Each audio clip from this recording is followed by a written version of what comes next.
لوگوں تم عمر بن عبدالعزیز کے ساتھ جو کرو، لیکن عمر بن عبدالعزیز کل بھی مسلمانوں کے دلوں میں زندہ تھا، آج بھی مسلمانوں کے دلوں میں زندہ ہے۔ کون عمر بن عبدالعزیز؟ اب یہ جملے آ رہے ہیں پورے واقعات اور آپ کی سیرت پر، سبحان اللہ کہنی، ایک مرتبہ سبحان اللہ کہہ کر دکھائیں ذرا، اور اسی طرح آخر تک رہنا ہے۔ کون عمر بن عبدالعزیز؟ جن کو دنیا عمر ثانی کہا کرتی ہے، جن کو دنیا فاروق اعظم کا ثانی کہا کرتی ہے، جن کی محبت ایسی عظیم محبت ہے کہ امام مالک کہتے ہیں جو ان سے محبت کرے دنیا میں بھی کامیاب ہوتا ہے، آخرت میں بھی کامیاب ہو جائے گا۔ وہ عمر بن عبدالعزیز جو خوف خدا اور محبت مصطفیٰ میں اپنی مثال آپ ہیں، وہ عمر بن عبدالعزیز کہ جن کی حکومت آئی تو دنیا پر اسلام کو غالب کر کے رکھ دیا۔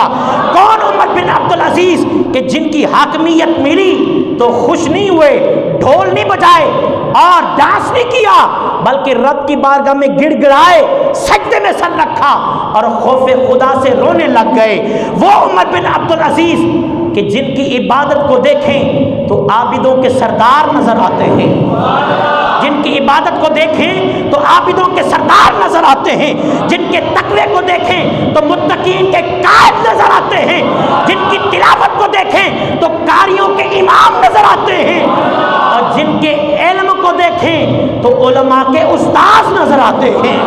کون عمر بن عبدالعزیز کہ جنہیں اعزاز حاصل ہے کہ انہوں نے تجدید دین کے لیے ایسے کارنامے سر انجام دیے کہ دنیا انہیں مجدد اول سے یاد کرتی ہے، اور ان کا علمی مقام کیا ہے؟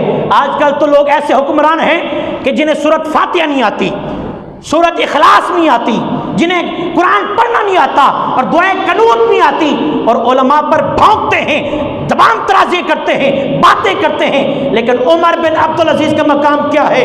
آپ کا علمی مقام یہ ہے کہ آپ عظیم مفسر قرآن ہیں، محبت سے سبحان اللہ کہیں۔ آپ عظیم مفسر قرآن ہیں، بے نظیر محدث اعظم ہیں، اور باکمال مجتہد ہیں، باکمال قاری قرآن ہیں، بے نظیر حافظ قرآن ہیں، اور بہترین مجتہد مفتی اور عالم دین ہیں، اور اللہ تعالیٰ نے ولایت کا مقام عطا فرمایا ہے۔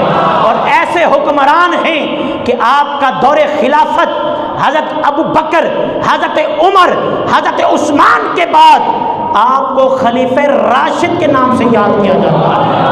اللہ تبارک و تعالی حضرت عمر بن عبدالعزیز کے دراجات مزید بلند فرمائے، اور جن لوگوں نے آپ کے مزار کو شہید کیا یا آپ کے مزار کی بے حرمتی کی ہے، اللہ تبارک و تعالی انہیں نیست و نابود فرمائے، اور تمام مسلمانوں کو مل کر دشمنانہ نے حضرت عمر بن عبدالعزیز کا مقابلہ کرنے کی توفیق عطا فرمائے۔